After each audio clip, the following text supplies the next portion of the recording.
The Punishment of Loki, when F around and find out becomes mythic. Now, the torment of Loki needs to be examined because this punishment isn't just torture, which says a lot. This is a designed psychological machine. It's built to keep him alive, keep him conscious, and keep his rage cooking until the world breaks. And that's going to matter for this story. But let's take a look at his crime to see how we get here. So it starts with Baldr. Now Loki orchestrates Baldr's death. And this isn't just murder. Baldr is a guy whose existence signals that the world still has a center, at least in this cosmology. He represents continuity, trust, a kind of innocence that keeps the gods from collapsing into paranoia.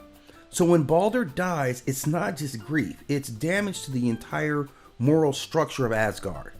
The gods don't just lose a person, they didn't just lose a homie. They lose the idea that their world is protected by fairness. And this is why Loki's punishment is so extreme, because he doesn't destroy flesh, he destroys meaning, the meaning that holds the cosmos together. So when the gods finally catch him, they don't want Loki gone. If they had just wanted justice, they would have killed him. If they wanted safety, they would have exiled him. But they do neither, because they know they need him for Ragnarök in the end, which is confusing as well. So they choose a third option to keep him alive, but make these consequences permanent. So first, they go after Loki's domestic side, his ties to normalcy. Now, we talk about Loki's monstrous children that he has with the giantess, but Loki has two reasonably normal sons, Narfi and Vali. And these gods transform Vali into a wolf itself. And in that state, he kills the other son, which is a form of torment. Right in front of him, they end his line. Then they use Narfi's entrails as binding ties to keep Loki to this rock. Like, this really matters. They don't bind him with chains. These are gods. You would think that that's what they would use. No, they bind him with his own bloodline. So every time he struggles, this message is carved into his body.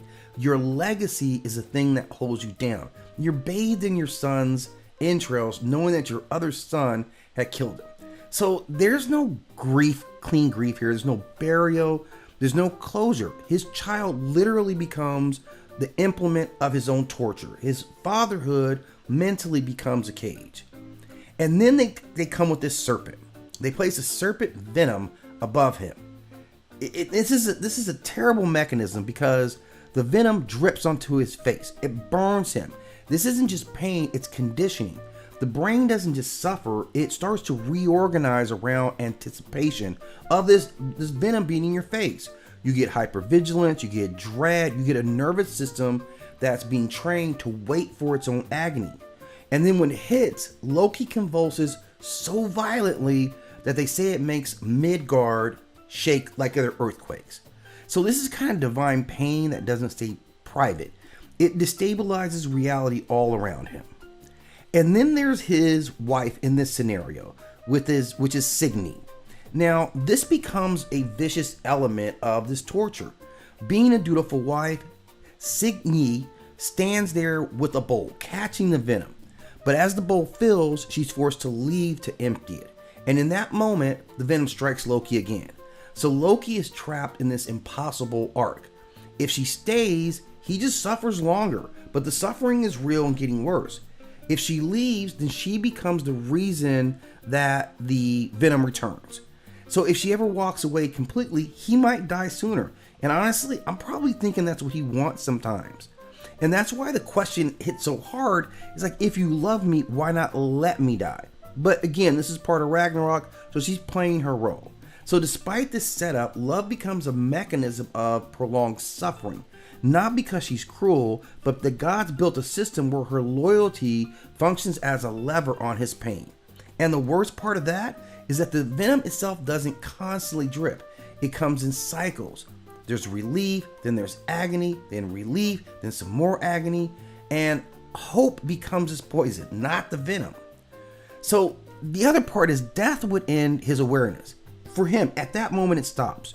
You don't remember it anymore. There's no loop that continues. But this does the opposite. It preserves him. Loki doesn't even get to fade out. He doesn't get to move on. He doesn't even get to have the dignity of closure. He gets consciousness as a prison. And because the gods don't go numb in the way that humans do, every cycle feels like a fresh mutilation. Every turn can feel like it's happening for the first time. So this punishment itself is not just vengeance. This is fate management. This was an Odin thing, right? Remember that Odin, above all, understands wisdom. This is a god who thinks about psychology, who thinks about punishment. This isn't you were wrong, now you suffer. This is we're going to reshape who you are. They aren't trying to erase Loki. They do need him, but they're trying to set Loki into his final role.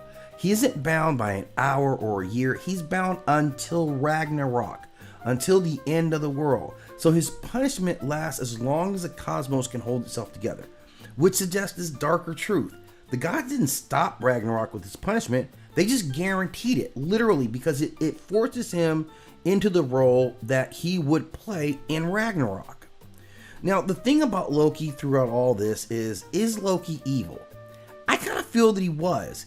I mean, he commits unforgivable acts. He murders the most beloved son just out of cruelty or out of the facilitating the end that is Ragnarök. That's where it gets to be debatable on whether he's cruel or not. We know that his punishment is never meant to end him. It's meant to keep him conscious and aware, but just every single day, every moment, you're in excruciating pain. You've lost your lineage, you're tortured by cycles of hope, and this place where love can't fully protect him. So he's really full of a lot of conflicting emotions, and I'm sure seeing his sons die, be transformed into wolves, and his wife turn into this implement of prolonging his own torment really starts to stack up on the mind. And he does eventually gain his freedom when Ragnarök is finally set in. And this is his time to actually play his part in fulfilling that destiny. So we see, Loki go through a whole lot of stuff. They know when he gets out, he's just going to be rabid. But that fits the Ragnarök narrative that they need to have completed.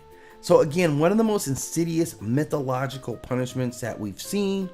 The punishment of Loki definitely deserves more attention in just the psychological damage, along with the physical damage, and the symbolism and meaning that goes along with this role that he took. To be this trickster is always great until it's not great anymore.